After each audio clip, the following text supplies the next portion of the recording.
প্রতিটি দেশের কোনো একটি ক্ষেত্রে বিশেষত্ব থাকে, যার মাধ্যমে গোটা পৃথিবী তাকে চেনে এবং জানে। যেমন চীন প্রযুক্তির জন্য বিখ্যাত। সৌদি আরবের কথা বললে অবশ্যই তেল সম্পদের কথা বলতে হবে। আর যদি বাংলাদেশের কথা বলা হয়, অবশ্যই এদেশের মৎস্য সম্পদের কথা বলতেই হবে, কারণ আমরা মাছে ভাতে বাঙালি। বঙ্গোপসাগরে বাংলাদেশের অধিকারে থাকা 1,18,813 বর্গ কিলোমিটার সমুদ্র সীমানায় এরই মধ্যে 457 প্রজাতির মাছ ও মাছ জাতীয় সামুদ্রিক প্রাণী শনাক্ত করা হয়েছে। কিন্তু এখনো পর্যন্ত দেশের জেলেরা মাত্র 30 প্রজাতির মাছ সংগ্রহ, বিক্রি ও বিপণন করতে পারছেন, যার পরিমাণ মাত্র 6.7 লক্ষ টন। অথচ সমুদ্র বিজ্ঞান ও মৎস্য সম্পদ বিশেষজ্ঞরা বলেছেন, উন্নত প্রযুক্তি ও পদ্ধতি কাজে লাগালে বঙ্গোপসাগর থেকে প্রায় 80 লাখ টন মাছ আহরণ করা সম্ভব। মৎস্য সম্পদই কিভাবে দারিদ্রতা দূরীকরণের এবং অধিক জনসংখ্যার চাহিদা পূরণের অন্যতম মাধ্যম হয়ে উঠতে পারে, তা আমাদের সহকর্মী ঈশা ও কাজল উদ্দিনের ভিডিও চিত্রে। চলুন শুরু করা যাক।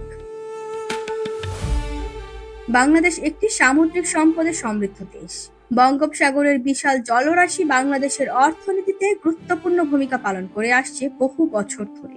দেশের দক্ষিণ উপকূলীয় অঞ্চল যেমন কক্সবাজার, চট্টগ্রাম, পটুয়াখালী, বরগুনা ও খুলনা সামুদ্রিক মাছ আহরণ ও প্রক্রিয়াজাতকরণের প্রধান কেন্দ্র। এখানকার মাছ শুধু দেশের বাজারেই নয়, বিদেশেও ব্যাপকভাবে রপ্তানি করা হয়। বর্তমানে বাংলাদেশ থেকে বিশ্বের 50টিরও বেশি দেশে সামুদ্রিক মাছ ও চিংড়ি রপ্তানি করা হয়। 2024-25 অর্থ বছরে বাংলাদেশ প্রায় 600 মিলিয়ন মার্কিন ডলারের সামুদ্রিক পণ্য রপ্তানি করেছে, যা দেশের বৈদেশিক মুদ্রা আয়ের একটি বড় উৎস। চিংড়ির পাশাপাশি এখন রূপচাঁদা, কাঁকড়া ও অন্যান্য সামুদ্রিক মাছের রপ্তানিও দ্রুত বৃদ্ধি পাচ্ছে। বাংলাদেশ সরকার ব্লু ইকোনমি বা নীল অর্থনীতির আওতায় সামুদ্রিক সম্পদের সর্বোত্তম ব্যবহার ও রপ্তানি বৃদ্ধির লক্ষ্যে নানা প্রকল্প গ্রহণ করেছে। নতুন প্রক্রিয়াজাত কারখানা স্থাপন, প্রযুক্তি উন্নয়ন ও আন্তর্জাতিক মান বজায় রেখে রপ্তানির সুযোগ তৈরি হচ্ছে। তবে কিছু চ্যালেঞ্জ রয়ে গিয়েছে। আন্তর্জাতিক মান বজায় রাখার জন্য অবকাঠামোগত সীমাবদ্ধতা, পর্যাপ্ত হিমায়িত সংরক্ষণ সুবিধার অভাব, বাণিজ্যিক জাহাজ পরিবহন ব্যয় বৃদ্ধি, বৈদেশিক বাজারের প্রতিযোগিতা ও আমদানি নীতির পরিবর্তন। প্রধান উপদেষ্টা ডক্টর মোহাম্মদ ইউনূস বাংলাদেশের সামুদ্রিক মৎস্য সম্পদকে অর্থনীতির একটি নতুন দিগন্ত হিসেবে অভিহিত করে এর টেকসই ও সঠিক ব্যবহারের উপর জোর দিয়েছেন।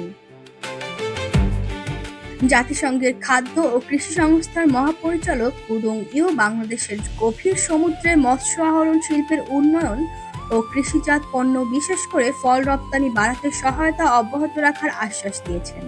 বাংলাদেশ যেন চীনের বিশেষজ্ঞদের আমন্ত্রণ জানিয়ে গভীর সমুদ্রের মাছের মজুত নিরূপণ ও টেকসই আহরণ কৌশল প্রণয়নের সহায়তা নেয়। সামুদ্রিক মাছের সংরক্ষণ, প্রক্রিয়াকরণ ও রপ্তানিতে চীনের আগ্রহ প্রকাশ করে চীনা রাষ্ট্রদূত বলেছেন, বাংলাদেশের বেসরকারি পর্যায়ে চীনের বিনিয়োগকারীরা সামুদ্রিক মাছের সংরক্ষণ, প্রক্রিয়াকরণ ও রপ্তানিতে চীনের আগ্রহ প্রকাশ করে চীনা রাষ্ট্রদূত বলেছেন, বাংলাদেশের বেসরকারি পর্যায়ে চীনের বিনিয়োগকারীরা সামুদ্রিক মাছ প্রক্রিয়াকরণ কারখানা তৈরি করে চায়নাতে মাছ রপ্তানি করতে চায়।